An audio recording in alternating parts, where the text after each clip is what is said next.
এ দুনিয়ার মুসলমান গভীর মনোযোগ। এ জীবন জীবন নয়, এমন একটা জীবন আসবে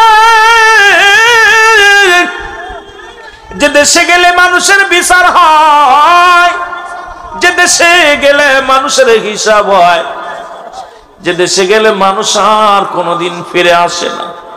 এই পৃথিবীর মধ্যে আসার একটা সিরিয়াল আছে, যার কোনো সিরিয়াল নাই। দেখা যায় পৃথিবীর মধ্যে সন্তান আছে বেঁচে, বাবা নাই।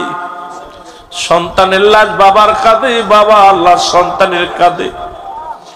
এই পৃথিবীর মধ্যে যে সন্তানের লাশ নিচে কাঁধে, সেই জানে লাশটা কত ভারী। এখানে যারা আপন জনের লাশ যারা কাঁধে তুলেছেন, এরা জানে আপন জনের লাশটা কত ভারী, আদরের বাবার লাশটা কত ভারী, আদরের মা লাশটা কত ভারী। দেখা যায় দাদা জিন্দা নাতি নাই, নাতি জিন্দা দাদা নাই। মুসলমান পৃথিবীর মধ্যে আসার একটা সিরিয়াল আছে, যার কোনো সিরিয়াল নাই। মানুষের দুইটা সময় মৃত্যু হয়। নাম্বার 1 হলো মানুষের মৃত্যু হয় দিনের বেলা, না হয় রাতের বেলা। ও মুসলমান, দিন শুরু করলাম, মৃত্যুবরণ করো নাই। রাত শুরু করো, 12টা বাজতে চললো, এখনো তুমি মৃত্যুবরণ করো নাই। ফজরের রক্ত পর্যন্ত তুমি বড় বেঁচে থাকবা, কেউ বলতে পারি না। এই জন্য শুরু থেকে বললাম, তোমার পরবর্তী সময় তোমার জন্য কি নিয়ামত বয়ে আনতেছে তুমি নিজেই জানো না। কারণ এখন থেকে ফিরে যাব, কত আশা করেছি আগামী দিন কি করব, আগামী দিন ঘুম থেকে উঠে কোথায় যাব, আগামী দিন ঘুম থেকে উঠে এই সদাই করব, আগামী দিন ঘুম থেকে উঠে আমি বাজার করব, আগামী দিন ঘুম থেকে উঠে আমি মার্কেটে যাব, আগামী দিন ঘুম থেকে উঠে আমি কলেজ স্কুলে যাব, আগামী দিন ঘুম থেকে উঠে আমি কোথায় বিদেশের দিকে রওনা দিব। আমার আল্লাহ আগামী দিন হতে দেয় না, কারণ আপনার রাতের অন্ধকারে আজরাইল চলে আসছে, আপনি দুনিয়া থেকে বিদায় হয়ে গেছেন। জোরে জোরে চিল্লায়া বলেন ঠিক কিনা। তুমি কেমন করে ঘুমাও মানুষ, তুমি কেমন করে ঘুমাও মানুষ, ফজর করে কাজা। এমনও তো হতে পারে তোমার জোহরে জানাজা। এক ওক্তে মৃত্যুবরণ করলেন, পরের ওক্তেই তোমার মরণ। ব্যক্তির জীবনের অমূল্য সম্পদের নাম হলো, ব্যক্তির জীবনের অমূল্য সম্পদের নাম হলো রূহ। মানব জীবনের অমূল্য সম্পদের নাম হলো ঈমান। ঈমানবিহীন কোনো আমলের মূল্য নাই, রূহবিহীন কোনো বডির মূল্য নাই। এই বডি দেখতে শুনতে ভালো, মুসলমান একটা হাত নাই তবুও চলবে, একটা পা নাই তবুও চলবে, চোখ নাই তবুও চলবে। আপনার মুসলমান বুবা তবুও চলবে, হাত পা বিহীন ওই মানুষটার তবুও দাম আছে। যতক্ষণ পর্যন্ত আপনার দেহের মধ্যে রুহটা আছে, ওই রুহবিহীন বডির কোনো মূল্য নাই। দেখতে শুনতে ভালো, চেহারা অনেক ভালো, বড় চাকরি করে, বড় গাড়ির মালিক, বাড়ির মালিক, রুহটা নাই, কোনো দাম নাই, সঙ্গে সঙ্গে সেই ব্যক্তি হয়ে যায় মায়ের। সুতরাং মানব দেহের অমূল্য সম্পদের নাম, মানব জীবনের অমূল্য সম্পদের নাম হলো মুসলমান ঈমান। আর ব্যক্তির জীবনের অমূল্য সম্পদের নাম হলো রূহ। এই রূহবিহীন কোন বডির মূল্য নাই। মুসলমান শুনে নাও, শুনে নাও। আর ঈমানবিহীন নামাজ, রোজা, হজ, যাকাত কোনো কিছুর আমলের কোনো মূল্য নাই। আমি প্রায়টা আলোচনার মধ্যে বলি, অনেকেই কষ্ট পায়। এই ঈমান একটা হলো ঈমান, একটা হলো আমল। এখন ঈমানবিহীন কোন আমলের মূল্য নাই। একটা হলো ঈমান আর একটা হলো আমল। আমল হলো নামাজ, আমল হলো রোজা, আমল হলো কুরবানি, আমল হলো জিকির, আমল হলো মুসলমান দান সদকা, এগুলোর নাম হলো আমল। আর ঈমান হলো নবী মুহাম্মদুর রাসূলুল্লাহ সাল্লাল্লাহু আলাইহি ওয়াসাল্লাম। জোরে জোরে চিল্লায়া বলা যাবে না মারহাবা। ঈমান ও আমল আমার নবী মুস্তাফা গো, বলেন ঈমান আমল আমার নবী মুস্তাফা। জাহান্নামে পড়ে থাকি তবুও না ভয় করি, ইশকে মুহাম্মাদের মাল যদি গলে রায় গো ঈমান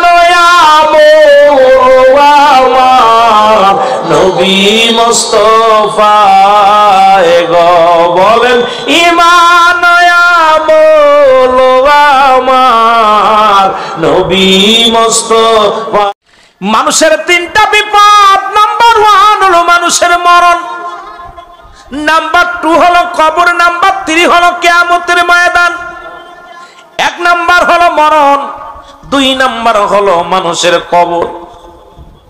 আজকে দেখলাম এই কোথায় আপনাদের নারায়ণগঞ্জের সিদ্ধিরগঞ্জ নামে একটা থানা আছে না, ওই থানার ভিতরে একটা গোরস্থান থেকে একটা মরা মানুষ 21 দিন পরে শুধু গুংরানি আওয়াজ, এরম গুংরানি আওয়াজ।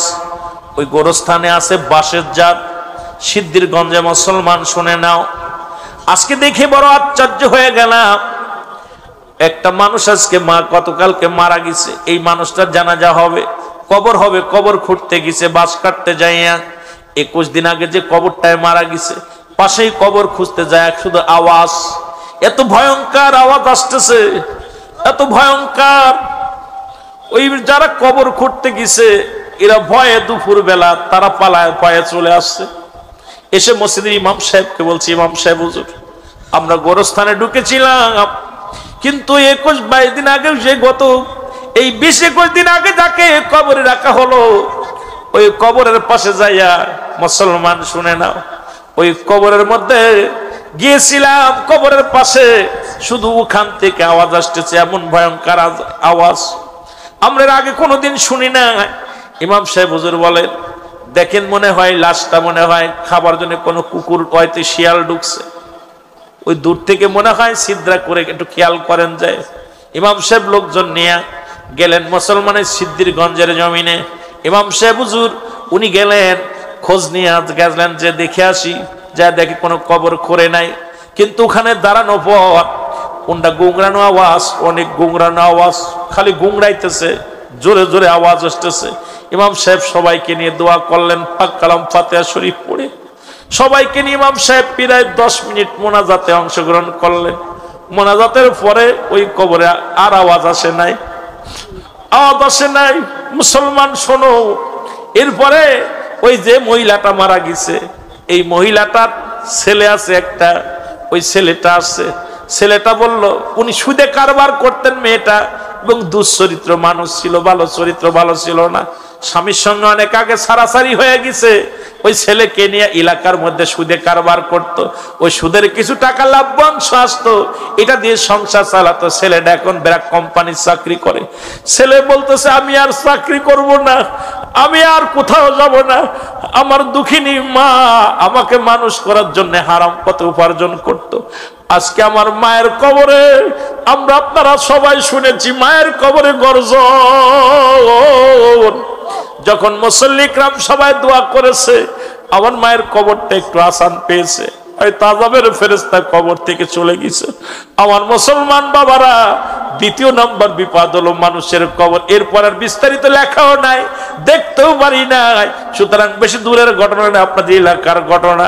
এই জন্য সদা সর্বদাই কবরের পাশে যাবেন, কারণ মানুষ মৃত্যুর পরে 7টা হক থাকে প্রতিটা সন্তানের, তার মধ্যে 1 নম্বর হলো মা বাবার জন্য সবরেসানি করা, 2 নম্বর তাদের জন্য মাগফিরাত কামনা করা, ওই 7 নম্বরে যায় সদা সর্বদাই বেশি বেশি করে মা বাবার কবরটা যায় জিয়ারত করা।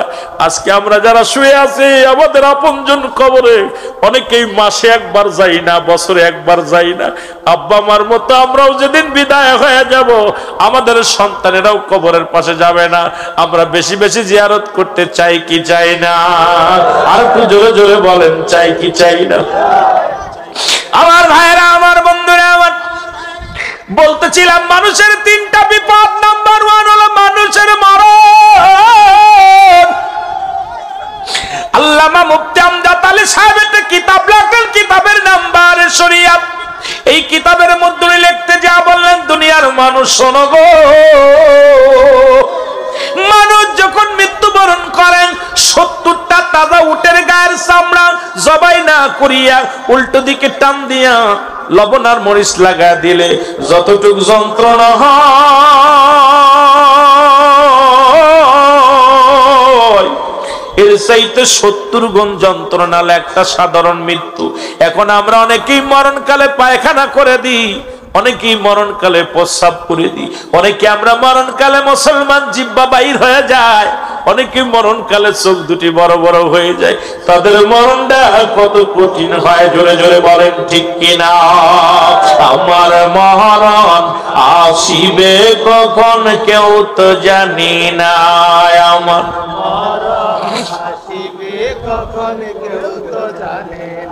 ইরানের প্রেসিডেন্টও জানতো না যে বিমানে গেলে আমি মারা যাব। আহা, 2-3টা বিমান মাঝখান থেকে উনাড্ডা দুনিয়ার মধ্যে চির বিদায়। প্রেসিডেন্ট সফল প্রেসিডেন্ট করলে এমন ভাবে মৃত্যু দিলেন। এ মুসলমান শোনো, আমাদের জিনেদার এমপি সাহেব, রানিং এমপি সাহেব, উনি গেছে, সে আপনার গেছে কোথায়? আমাদের গেছে আপনার ভারতে, গেছে ভারতে কাজের জন্য। ভারতেরা বলতেছে আমাদের দেশে কোনো এমপি মন্ত্রী আসেন আমরা জানি না, আমরা জানি না উন্ডা যে গেছে সরকারি ভাবে আমরা বলতে পারি না। গেছে উনি, মৃত্যু হয়ে লাশ, আজকে দেখলাম লাশ পাওয়া গেছে ড্রামের মধ্যে, ছোট্ট বাড়ির মধ্যে ডেকে একদম লাশ কুটি কুটি করে কাইটা গোস্তগুলো টুকরো করে রেখে দিচ্ছে এমপি সাহেবের লাশ। সুতরাং কে কখন কোন হালাত থেকে মারা যাবে কেউ বলতে পারি না। জোরে বলেন ঠিক কিনা? আরো জোরে বলেন ঠিক কিনা? আমার মুসলমান বাবারা, আমি যে কথা বলতেছিলাম, কেউ মৃত্যুকালে পায়খানা করে দেয়, কেউ মৃত্যুকালে প্রস্রাব করে দেয়, কারোর চোখ দুটি বড় বড় হয়ে যায়, কারোর বাবার জিহ্বা বাইর হয়ে যায়। এ মুসলমান, কারোর একটা অঙ্গ পড়ে যায়, দেখা যায় হাত পা পঙ্গু হয়ে যায়, পা পঙ্গু হয়ে যায়। ওই মৃত্যুটা কত কঠিন! এর চাইতে সহজ মৃত্যু যদি 70 গুণ বেশি কষ্ট হয়, তাহলে এদের মৃত্যুটা কত কঠিন হয়, জোরে বলেন ঠিক কিনা? আজকে কার জন্য তুমি সংসার করো, কার জন্য চুরি করো, কার জন্য জিনা করো, কার জন্য তুমি সুদ খাও, কার জন্য ঘুষ খাও, কার জন্য তুমি ব্যভিচার করো, কার জন্য মানুষকে ঠগাও, এই দুনিয়ার কিচ্ছু তোমার নয়, এই দুনিয়ার সব তোমার পর। কুল্লু মান আলাইহা ফান, সব শেষ করে দিবে কে? একটু জোরে চিল্লায় বলেন কে? আর একটু জোরে বলেন কে? আল্লাহ। আল্লাহ কয় বান্দারে আমি জমিনটা রাখবো না, এই জমিনটা আমি চূর্ণ বিচ্ছিন্ন করে দিব, এই জমিনের ভিতরে যত মাটি আছে মাটিগুলো পুড়ে তামা বানায় দিব, এই জমিনের পানিগুলো পুড়ে হবে যাবে ছাই। যেদিন কিচ্ছু বলতে কিচ্ছু থাকবে না, সেদিন থাকবো শুধু আমি আল্লাহ, আমি থাকবো আমার হাবিবের ভালোবাসা নিয়ে। সুতরাং আমরাও দুনিয়া থেকে চলে যাব, বাড়ি নিতে পারবো না, গাড়ি নিতে পারবো না, ছেলে নিয়ে যেতে পারবো না, মেয়ে নিয়ে যেতে পারবো না, সম্পদ নিয়ে যেতে পারবো না, আর ওই কাফনের তো কোনো পকেটও নাই, কোনো টাকা পয়সাও নিতে পারবো না। ব্যাংক ব্যালেন্স করে সুদ খাইলাম, ব্যাংকে লক্ষ লক্ষ টাকা থুইয়া মাসে একটা মুনাফা পাইলাম, এটা দিয়ে সংসার চালাইলাম। কবরে মুনাফার দরকার আছে, সেই কবরের মুনাফা হলো নামাজ, সেই কবরের মুনাফা হলো মুসলমান দান সদকা, সেই কবরের মুনাফা হলো মুনাক্কার সন্তান, সেই কবরের মুনাফা হলো দুনিয়ার জিন্দেগিতে নেক আমল। এই নেক আমল বন্দেগি যদি না করে যাও, কবর কিন্তু ভয়ঙ্কর হবে। জোরে জোরে চিল্লায়া বলা যাবে না ঠিক কিনা? আমার মরণ আসিবে কখন কেউ তো জানি না, আমার আমি চলে যাব তোমরা আমায় ভুইলা যাইও না, আমি চলে যাব তোমরা আমায় না, আমার মরণ আসিবে কখন কেউ তো জানি না, আমার মরণ এই পৃথিবী চিরদিনই থাকার জায়গা নাই, অন্ধকার কবর যে তোমার আসল ঠিকানা রে মানুষ, অন্ধকার কবর যে তোমার আসল ঠিকানা। আরো জোরে বলেন, এই পৃথিবী চিরদিন থাকার জায়গা নয়, অন্ধকার কবর যে তোমার আসল ঠিকানা রে মানুষ, অন্ধকার কবর যে তোমার। আমি চলে যাব আমায় তোমরা ভুইলা যাইও না, ডানে বামে মাটি আমার মাটির বিছানা, ডানে। সুতরাং দাদু ভাই আমার আপনার জন্য কেউ নাই, ছেলে পরিবার পরিজন কেউ আপনার না। এক নাম্বার বিপদ হলো আমার মরণ, 2 নাম্বার কবর, 3 নাম্বার হলো কিয়ামতের ময়দান। একটার পর একটা বিপদ, একটার পর একটা বিপদ। আপনার নেক আমল করলে মরণটা সহজ হবে, নেক আমল করলে ভালো কাজ করলে মরণটা সহজ হবে। আর মরণ কেমন সহজ হবে? মুমিনের মৃত্যু হয়, ওই মুমিন ব্যক্তি আপনার আটা সেনে খামির বানাইয়া এর ভিতরে যদি একটা চুল পড়ে আস্তে করে টান দিলে যেমন দাগ হয় না আসে বাইর হয়ে যায়, মুমিনের জানটা ঠিক ওই রকম বাইর হয় আসানে। মায়ের বুকে দুধ খাইতে খাইতে সন্তান যেমনি ঘুমায় যায়, ইমানদারের মৃত্যুটা ঠিক সেমনি হয়। আর এই মৃত্যুটার ভয়ঙ্কর যন্ত্রণা হলো ওই 70টে উটের চামড়া জবাই না করে টান দিয়ে ছিঁড়ে লবণার মরিচ লাগাই দিলে যতটুক যন্ত্রণা হয়, এর চাইতেও কঠিন যন্ত্রণা যদি সহজ মৃত্যু হয়, তাহলে কঠিন মৃত্যুটা কত কঠিন, কথাটা কি বুঝছেন? সুতরাং দাদু ভাই এই দুনিয়ার মধ্যে সকলেই চলে, অনেকে আমরা যারা আসছে আমরা চলে যেতে হবে। আমাদের আব্বা মা চলে গেছে, আপনারাও চলে যাবেন, আমিও একদিন থাকবো না। রুহুল আমিন সিদ্দিকী আজকে কত ওয়াজ করতেছে, এত ভাইরাল বক্তা, অমুক ভাইরাল বক্তা, সব ভাইরাল পড়ে থাকবে, আমি থাকবো না, আপনি থাকবেন না, সব থাকবে আমার বা দাদু ভাইয়েরা। সুতরাং আর রাত করব না, আপনাদেরকে নিয়ে দোয়া করব। লোকজন কম, সমাগম কম, তারপরও আকাশে মেঘ, আপনারা নিজ নিজ বাড়িতে যাবেন। আমি অনুরোধ করব আমাদেরকে 5 ওয়াক্ত নামাজ সঠিকভাবে আদায় করবেন, আপনারা হালাল খাদ্য খাবেন।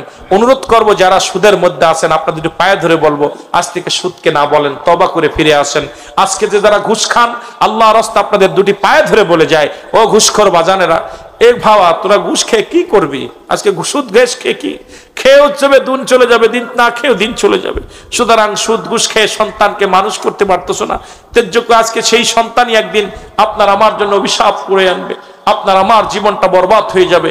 আমরা যেন নেক আমল করতে পারি, আল্লাহ যেন বোঝার তৌফিক দান করে, সকল বলুন আমিন। আপনার নবীজিকে একটু সালাম জানাই, নবী সালাম আলাইকা। এ মুসলমান গভীর মনোযোগ, ইসমাইল নবী, ইব্রাহিম নবী, বাবা পুত্রের খেলা, সন্তানের প্রতি আমাদের কত মায়া, বাবার প্রতি সন্তানের কত মায়া, কিন্তু মাওলারে কত ভালোবাসি ইব্রাহিম আলাইহিস সালাম। হাতটা ধরে নেয়, চোখের পানিগুলো পড়ে, আল্লাহ প্রিয় বস্তু বলতে তো এটাই আমার একমাত্র সম্বল, এটা যদি কুরবানি করে দিলে তুমি রাজি হও, এটা যদি কুরবানি করলে তুমি খুশি হও, এটা যদি কুরবানি করলে তুমি যদি আমার উপরে সহায় হও, আমি পৃথিবীর সব কিছু করতে পারি একমাত্র যদি তুমি আমার সহায়ক হও গো আল্লাহ। তুমি আমার স্রষ্টা, আমি তোমার সৃষ্টি গো আল্লাহ। যে কাজ করলে তুমি রাজি, তুমি খুশি, আমি ইব্রাহিম সেই কাজে রাজি খুশি। জোরে জোরে চিল্লায়া বলা যাবে না আল্লাহু আকবার। ইসমাইল নবী ডাক দিয়ে বলে, বাবা আর কত দূর, বাবা আর কত দূর, দাওয়াতের ময়দান কত দূর। পিছন থেকে মাস্টার ইবলিস ডাক দিয়ে বলে, ইব্রাহিম, ইসমাইল, ও ইসমাইল, তুমি কি জানো না তোমার বাবা তোমারে কোথায় নিয়ে যায়? ইসমাইল নবী ডাক দিয়ে কয়, কে রে তুই? কয়, আমি তোমার আপনজন, তোমার অতি কাছের মানুষ। তোমার বাবা তোমারে নিয়ে যায়, আমার আব্বা জান আমাকে দাওয়াতে নিয়ে যায়, আমার আব্বা জান জিয়াপতে নিয়ে যায়, আমাকে দাওয়াতে নিয়ে যায়। বলে না রে ইসমাইল, না, তোমার আব্বা তবে দাওয়াতে নেয় ঠিকই, তবে সেই দাওয়াত নাই, কোনো খাবার দাওয়াত নয়, কোনো মেজবানির দাওয়াত নাই। তোমার বাবা নিতেছে তোমাকে কুরবানি করার জন্যে, তোমার বাবা নিতেছি তোমাকে চিরবিদায় করে দেওয়ার জন্যে। তোমার বাবা তোমাকে লয়ে যায় কুরবানি করার, আল্লাহর রাস্তে কুরবানি করার জন্যে। মিনার দিকে ছুটছে ইব্রাহিম, এও ইসমাইল তোমাকে নিয়ে তোমার বাবা ইব্রাহিম ছুটছে। ইসমাইল নবী ডাক দে, একবার নয় দুবার নয়, কয়েকবার ধোকার আর শয়তানের ধোকায় যখন পড়েন, ইসমাইল আলাইহিস সালাম একটু ধীর গতিতে হাঁটতে লাগলেন। ইসমাইল নবী ডাক দে, ইব্রাহিম নবী ডাক দে বলে, বাবা ইসমাইল তুমি হাঁটতে পারো, কষ্ট হয় বুঝি?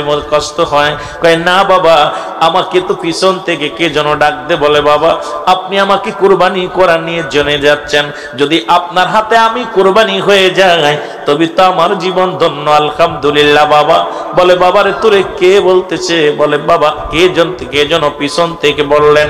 ইসমাইল আলাইহিস সালামের হাতে 7 টুকরা পাথর খুঁটে দিলেন। ইব্রাহিম নবী ডাকতে বললেন, বাবা এই নাও। 7 টুকরা পাথর ছুঁড়ে হাতের মধ্যে দিলেন, কয় পিছনের দিকে ছুঁড়ে মারো। ইসমাইল আলাইহিস সালাম একটা করে, দুইটা করে, তিনটা করে, 7টা পাথর যখন ছুঁড়ে মারলেন, ও মুসলমান, মাস্টার ইবলিস সেখান থেকে পলায়ন করলেন। আজও পর্যন্ত মদিনায় মনোয়ারায় যারা হজ করতে যায়, ওই মিনা প্রান্তরে যাইয়া একটা নয়, দুটি নয়, 7টা করে পাথর ছুঁড়ে মারে মাস্টার ইবলিসের গায়ে। জোরে জোরে চিল্লায় বলেন ঠিক কিনা? আর একটু জোরে জোরে চিল্লায় বলা যাবে না আল্লাহু আকবার। ছুঁড়ে মারলেন পাথরগুলো, এইভাবে ছুঁড়ে মারলেন। লা হাওলা লা কুওয়াতা ইল্লা বিল্লাহ। শয়তান পালায়া গেলেন। ইসমাইল আলাইহিস সালাম দূর গতিতে হাঁটলেন। ইব্রাহিম নবী ইসমাইল আলাইহিস সালামের হাতটা ধরে, এ মুসলমান, মিনা প্রান্তরে যখন পৌঁছে গেলেন, ডাকতে বললেন, বাবা আমি তোমাকে আনছি আমার মাওলাকে সন্তুষ্ট করার জন্য। বাবা গো, আমি তোমার কাছে লুকাইব না, শোনো। আমি প্রথম রাত্রে স্বপ্নে দেখলাম আমি পশু কুরবানি করলাম। আমার আল্লাহ দ্বিতীয় রাত্রে স্বপ্নে দেখাইলেন পশু কুরবানি করলাম। তৃতীয় রাত্রে স্বপ্নে দেখাইলেন আমি পশু কুরবানি করলাম। আমার স্রষ্টা আমার কুরবানি কবুল করে নাই। আমি হিসাব করে মিলায়া দেখলাম, গবেষণা করে মিলায়া দেখলাম, পৃথিবীর মধ্যে একমাত্র প্রিয় বস্তুই হলে তুমি আমার, আমি তোমারও বাবা। কারণ তোমার প্রতি আমার মায়া, তোমার প্রতি আমার মমতা, তোমার প্রতি আমার ভালোবাসা। ও বাবা, এই জন্য তোমার মায়ের কাছ থেকে তোমাকে আমি আনছি। তোমাকে এখন কুরবানি করব, আমার মাওলার নামে কুরবানি করব। ইসমাইল আলাইহিস সালাম মিষ্টি একটা হাসি দিয়ে বলেন, বাবাজি যদি আমার মাওলা রাজি হয়, আমি আপনার কলিজার টুকরা সন্তান হয়ে আমি না বলবো না। যদি আল্লাহর রাস্তে আমাকে কুরবানি করলে যদি আমার আল্লাহ খুশি হয়, আমি দেরি করব না বাবা, আমি জলদি শুয়ে পড়ি, তুমি কুরবানি করো। আমার গলার মধ্যে ছুরি চালায়া দাও, আমার আল্লাহ যেন রাজি খুশি হয়ে যায়। জোরে জোরে চিল্লায় বলা যাবে না আল্লাহু আকবার। আরো জোরে জোরে চিল্লায় বলা যাবে না আল্লাহু আকবার। এ আমার ভাইরা, আমার বন্ধুরা, আমার ইসমাইল আলাইহিস সালাম জমিনের মধ্যে শুয়ে পড়লেন। ইব্রাহিম আলাইহিস সালাম ছুরি বাইর করলেন, রশি বাইর করলেন, রশি দিয়ে ইসমাইল আলাইহিস সালামের পা বাঁধলেন, হাত বাঁধলেন, ছুটাছুটি যেন না করতে পারে হাতটা বেঁধে নিলেন। ইসমাইল আলাইহিস সালামের বলে, আব্বাজান আপনার কাছে আমার একটা দাবি থাকবে, ছোট্ট একটা দাবি। আমি কুরবানি হয়ে যাব, আমার এই রক্ত মাখা কাপড়টা নিয়ে আমার মায়ের হাতে তুলে দিবেন। আমি 10 মাস 10 দিন যে মায়ের গর্ভে ছিলাম, যে মা আমাকে দুধ পান করে মানুষ করেছে গো বাবা,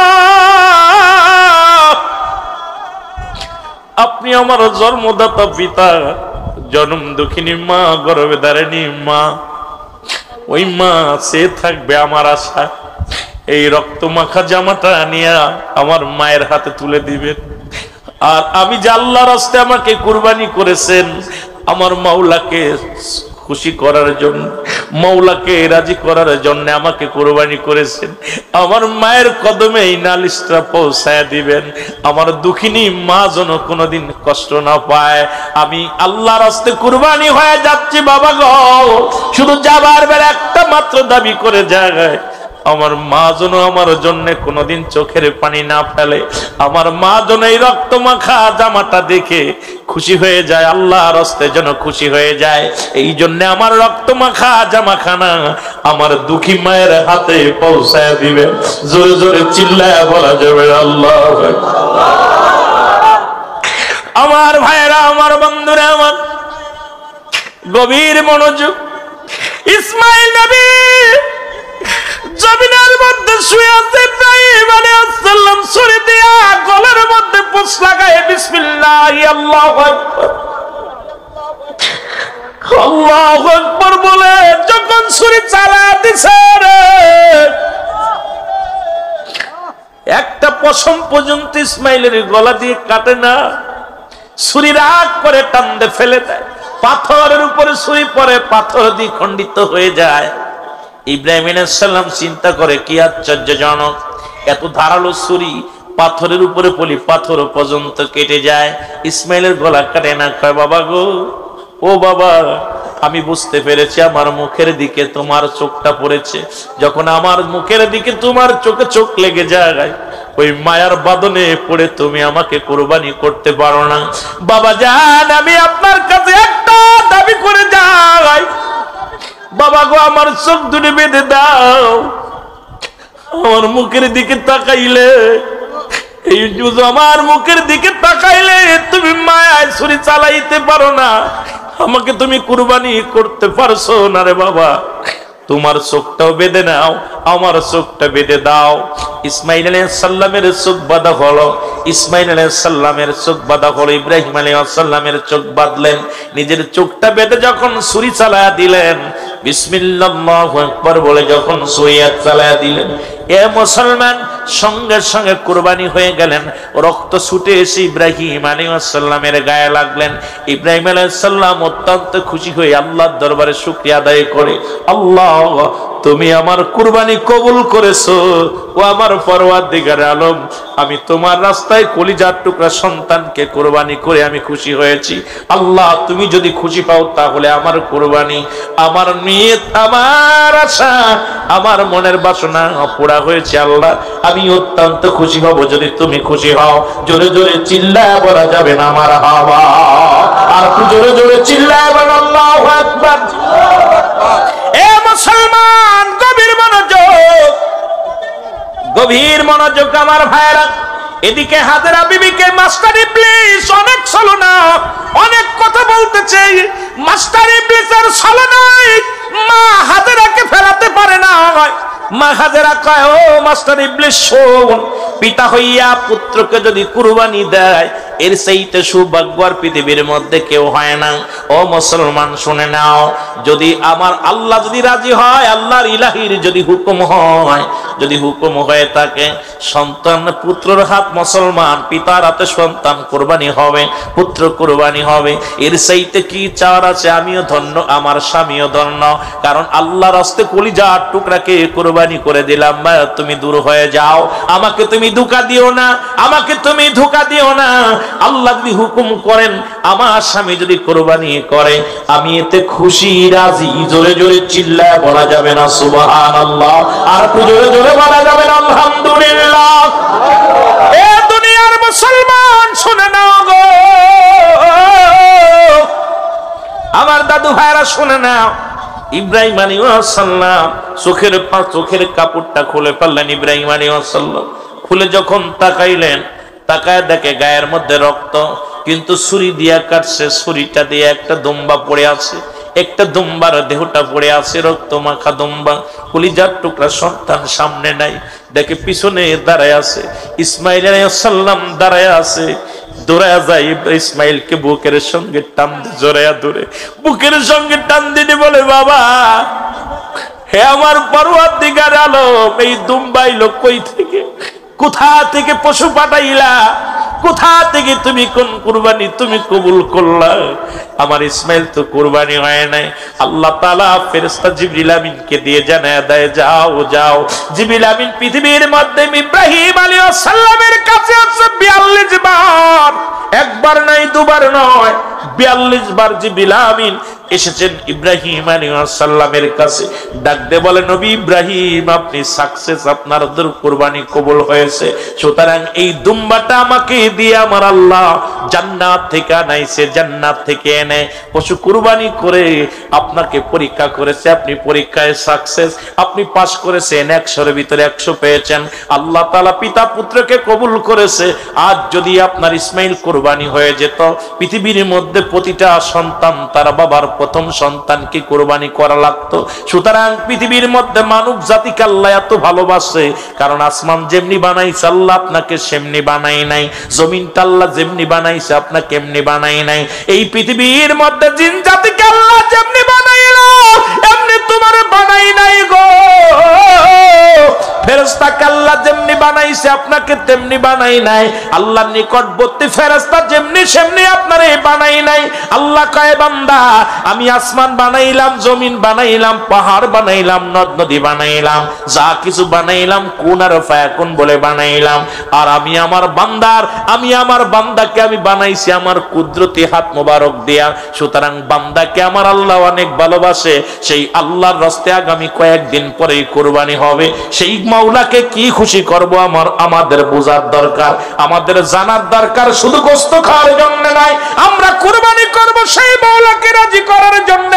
যেহেতু আসমান জমিন যেমনি বানাইলো এমনি তোমারে বানাই নাই, পাহাড় নদী যেমনি বানাইলো এমনি তোমারে বানাই নাই।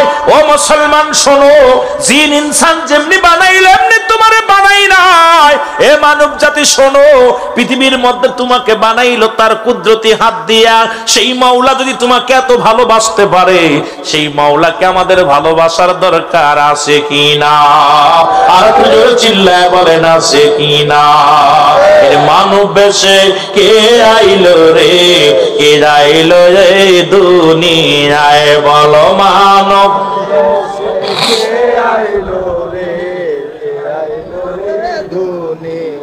থাকতে নবী হীরার গুহায়,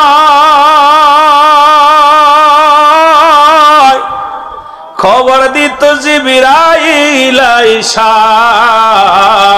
থাকতে নবী হীরার গুহায়, খবর দিত জিবরাইল আইসা। ওরে কথা হতো মাওলার সঙ্গে, কথা হতো মাওলার সঙ্গে। কান্তেন নবী উম্মতেরি বেদনায়, মানুষ বেশে কে আইলো এই দুনিয়ায় বলো মানুষ কে আইলো এই দুনিয়ায় বলো মানুষ বেশে কে আইলো এই দুনিয়ায়। ওরে সদাই নবী কান্তেন বসে, সদাই নবী কান্তেন বসে, উম্মতেরি বেদনায় মানুষ বেশে কে আইলো রে, কে আইলো এই দুনিয়ায় বলো মানুষ বেশে কে আইলো রে। এ মুসলমান গভীর মনোযোগ। তাহলে আমরা কুরবানি করব কার জন্য? আরো জোরে বলেন কার জন্য? কোন বান্দাকে খুশি করার জন্য নাই, কোন বান্দিকে খুশি করার জন্য নাই। খুশি করব কাকে? আরো জোরে বলেন কাকে? আমার জান, আমার মাল, আমার কুরবানি, আমার জীবন, আমার মরণ সব কিছু কার? আরো জোরে বলেন কার? এই কুরবানি বলতেছিলাম নিসাব পরিমাণ মালের। এখন মুসলমান শোনো, এখন বড় লোকরা কুরবানি করিয়া এখন মাসালা দিছে গুড়াইয়া দিছে কয়েক। দেখেন বড় বড় ফ্রিজ কিনা ঢুকায় রাখবে, ফ্রিজের দাম বেড়ে গেছে। জোরে বলেন ঠিক কিনা? বাজারে এখন গত মাসেও যে ফ্রিজ কিনা গেছে 1000 টাকা কমে এখন 1500 টাকা বেশি। কারণ কি? বড় লোকদের জ্বালায় কিনা সম্ভব নয়। মুসলমান শোনো, ওই কুরবানির গোশত বন্টন করো তিনের, মুসলমান 3 করে। এ মুসলমান 1 ভাগ তোমার জন্য, 1 ভাগ গরিব মিসকিনের জন্য, আর একটা ভাগ হলো তোমার মুসলমান আত্মীয় স্বজনের জন্য। এখন তোমার ভাগটা তুমি খাও। পৃথিবীর মধ্যে 3 দিন পর্যন্ত কুরবানির গোশতটা খাওয়া হলো উত্তম সুন্নাত। মুসলমান শোনো, তবে তুমি তোমার ভাগের গোশতটা যদি খাও কোনো দোষের কারণ নয়, তবে তুমি গরিবের হক নষ্ট করো না, আত্মীয় স্বজনের হক নষ্ট করো না, এগুলো পালন করবা। জোরে জোরে চিল্লায় বলেন মারহাবা। এখন কুরবানি আমরা এখন অধিকাংশ মানুষ, আজকে একজন প্রশ্ন করেছে, হুজুর একজন আমার 7 ভাগিতে 7 করা যাবে, 5 ভাগি, 7 ভাগি, 3 ভাগি।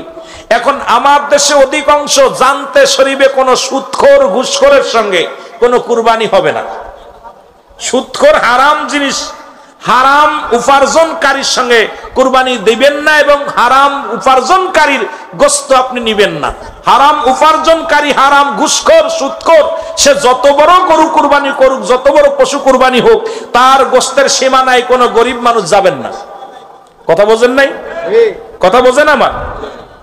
এই হারামখোরকে নিজের কাজ নিজে করতে দিবেন। এই আপনারা পশু কিনবেন, বাজারে যখন যাবেন যতটুক পারেন এটা আপনারা করাই করবেন। এই কুরবানিটা যেটুক পারবেন সাধ্যমতো আপনি চেষ্টা করবেন। গোশত খাওয়ার নিয়ত নয়, নিয়তটা হলো আল্লাহকে সন্তুষ্ট করার জন্য। আল্লাহ যেন আপনার আমার উপরে রাজি থাকে, খুশি থাকে, আমরা যেন এই কুরবানিটা আমরা পালন করতে পারি। সকল বলুন আমিন। সবচেয়ে বড় কুরবানি হলো ত্যাগ করা। শালি যে গরু কুরবানি করলেই যে কুরবানি না, এই মহিমা তো ওই সুদ থেকে বাঁচা, ঘুষ থেকে বাঁচা। এই যে আজকে একটা কুরবানি আপনাদের জন্য হলো, এই ঘুম সারা রাত সারা দিন গরমে ঘুমাইতে পারেন নাই, আজকে এখন ওয়াজের ময়দানে বসে আছেন, সকালবেলা কর্মজীবী মানুষ কর্মে চলে যাবেন, তাহলে এটাও সবচেয়ে বড় একটা কুরবানি। এটাও ত্যাগ স্বীকার করা, যেটা বলেন ঠিক কিনা? আমিত্ব দূর করা, আমিত্ব দূর করা। আমার বাবারা, এই জন্য আমরা ওই কুরবানির মাসালা দিতে গেলে অনেক লম্বা আলোচনা।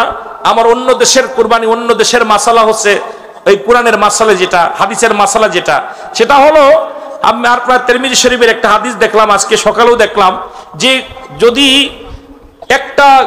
একটা ফ্যামিলিতে 10 জন ব্যক্তি হয়, 10 জন ব্যক্তি একজন যদি ওই ব্যক্তির হয়ে কুরবানি করে, কুরবানি সকলের আদায় হয়ে যাবে। আর আমাদের বাংলাদেশে 10 জন যদি 10টা সমর্থবান হয়, 10 জনই 10টা দিতে হবে। এখন আমাদের দেশে একটু ভিন্ন রকম, তবুও যেহেতু আজকে আমাদের দেশে গরিব মানুষ, সবচেয়ে তাদেরকে সহযোগিতার হাত বাড়াবেন। অনেক মানুষ এক টুকরা গোশত কিনে খেতে পারে না, তাদেরকে দেওয়ার চিন্তা করে তাদেরকে কিছু দেওয়ার জন্য চেষ্টা করবেন। কুরবানি যারা করবেন, এখন এত লম্বা আলোচনা শর্ট করা যায় না, তবুও যেহেতু আমার আলোচনা ঘুরাইতে হবে, আমি যারা আপনারা শ্রম দিবেন আপনাদের কুরবানির গোশত পশুতে, তাদেরকে কুরবানির গোশত, তাদের এর বিনিময়ে কুরবানির গোশত আপনারা দিতে পারবেন না। তাদের পারিশ্রমিক ওই চামড়া দিবেন, পারিশ্রমিক গোশত দিবেন, পারিশ্রমিক আপনার ওই দিবেন, ওই যে অনেকেই বুড়ি দেয়, এগুলো দেওয়া যাবে না। কথা বোঝেননি? এগুলো দেওয়া যাবে না, কুরবানির কোনো অংশ তাদের দেওয়া যাবে না। আপনি পারিশ্রমিক হিসেবে তাদেরকে টাকা দিতে পারেন, টাকা দিতে পারেন। এবার মেহমানের ভাগ থেকে, যদি সে মেহমান হয়, মেহমান হিসেবে আপনি আপনার হয়তো দিলেন কি, আপনি আপনার ব্যক্তিগত আত্মীয় হিসেবে আপনি আপনার বংশ থেকে দিলেন, কিন্তু ওই গরিবের হক যেটা আছে, আত্মীয় স্বজনের হক, এটা থেকে আপনি আপনার ভাগ তো 3টা ভাগ। এখন আমাদের দেশে একজন মানুষ ফ্যামিলিতে বেশি আছে, খাইয়ে ফেল সব। ওই কুরবানির যে একই নিয়ম, আকিকার একই নিয়ম, কিন্তু এখানে আকিকারও নিয়ম চলবে। কুরবানির ভিতরে অনেকে এই মাসালাটা অনেক সময় ধরতেছে যে হুজুর কুরবানি করলে ভিতরে আকিকার অংশ দেওয়া যায় কিনা। ও আকিকা হলো সুন্নাত, কুরবানি হলো অজিব। এখন আপনি কুরবানির ভিতরে সারা বছর আকিকা দিলেন না, আর এখন কুরবানির সময় অজিব হয়েছে, ওই সময় গরু কিনে, এটা একটা দুষ্টকুটি লাগে, একদম দেখতে খারাপ লাগে, একদম দৃষ্টিকটু। নাকি দৃষ্টিকটু লাগে না? কথা কন না কেন? মানুষের দৃষ্টিতে খারাপ দেখা, ইসলামের দৃষ্টিতে অন্য মানুষ, অমুসলিমেরা দেখে, দেখ ওরা গোশত খাওয়ার জন্য এখন আর পারে নাই, ছেলের সুন্নাতে আকিকার ভিতরে ঢুকে দিচ্ছে। না দেওয়াই উত্তম। দেওয়া যাবে, যা যাবে না যেটা না দেওয়া যাবে, যদি কেউ দিতে পারবে, কিন্তু না দেওয়াই উত্তম আমি আমার দৃষ্টিতে মনে করি। কারণ হলো, যেহেতু এটা কুরবানির চান্দে কুরবানি ওয়াজিব, সে তো আমি কুরবানি বাদ দিয়ে, আর এখন গরিবের উপরে কুরবানি ওয়াজিব হয় না, আপনার উপরে ওয়াজিব হয় না। যদি আপনি কুরবানি গরু কিনে ফেলেন বা পশু কিনে ফেলেন, এই নিয়তে আমি কুরবানি করবো, ওটা আপনার জন্য ওয়াজিব হয়ে যাবে। কিন্তু আপনি নেশাব পরিমাণ মালের মালিক হয় নাই, নিয়ত করেছেন এই গরুটা, এই পশুটা আমি কুরবানি করব, আপনার উপরে ওয়াজিব হয়ে যাবে। এবার আপনি যতই বাঁচতে চান বাঁচা যাবেন, ওটা দিতেই হবে। কথা বুঝেননি? এখন এইটা নিয়ে অনেক মাসালা আছে, এইটা মাসালা দিতে গেলে আজকে রাত আমার শেষ হয়ে যাবে। আমি শুধু বাঁচার জন্য আর কুরবানির সামনে এই জন্য দুই চারটে কথা, গরমের দিনে শীতের ওয়াজ করা ঠিক না, শীতের দিনে গরমের ওয়াজ ঠিক না, তবুও আমি শুধু আপনাদের বাঁচার জন্য কয়েকটা বিষয়ের উপরে, যে কুরবানি, ওই ইসমাইল আলাইহিস সালামকে কুরবানি করেছিল শুধু আল্লাহকে সন্তুষ্ট করার জন্য, চালাই দিয়েছিল ছুরি, যদি কেটে যেত তাহলে কি হতো? আর আজকে আমরা ছেলেরা এত অন্যায় করে নামাজের জন্য শীতের দিনে ঘুম থেকে উঠাই না, ছেলে গাঁজামদ খায়, আমরা তাদেরকে বারণ করি না। আজকে মাহফিলে কিন্তু আনি না। আপনাদের ছেলেগুলো আছে না, নাতিগুলো আছে না, নিয়ে আসে নাতে করে ওয়াজ শুনে আসি, আনেন নাই, নিজে তো আসেনি নাই, এরপরে সন্তানা দু আনেন নাই। আর যদি গান বাজনায় আনতেন, যদি গান হতো, নাতিরে কোথায় দাদা গান শুনে আসি, ছোট ছেলে কই তাব্বু আমি যাবো, কয় হাটতালি যাই, দুই বাব্বিটা হাত ধরে চলে আসতেন। কিন্তু আজকে জান্নাতের বাগানে মানুষের সংখ্যা কম, কারণ আমাদের কপাল খারাপ। জোরে বলেন ঠিক কিনা, আরো জোরে বলেন ঠিক কিনা। এই আমি চলে যাব, তোমরা আমায় ভুইলা যাইও না, আমি চলে যাব, তোমরা আমায় ভুইলা যাইও না, আমার মরণ আসিবে কখন কেউ তো জানি না, আমার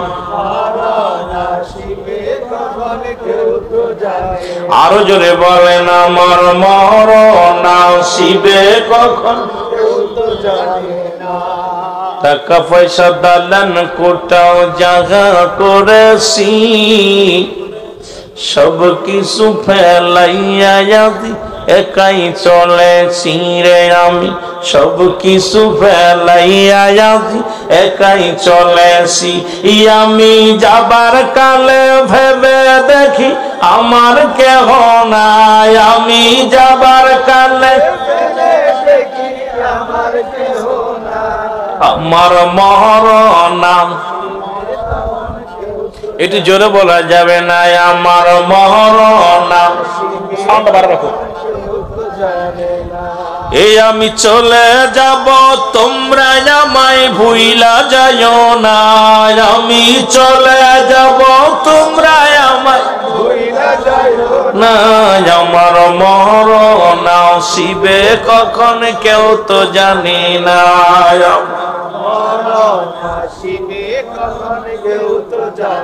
এই পৃথিবী চিরদিনই থাকার জায়গা নয়, অন্ধকার কবর যে তোমার আসল ঠিকানা রে মানুষ, অন্ধকার কবর যে তোমার আসল ঠিকানা, ঠিক কি না? আরো জোরে বলেন ঠিক কি না? কুল্লু নাফসিন আলা ইন্না উলাল্লাহি লা ইয়ামুত, জোরে বলা যাবে না মারহাবা।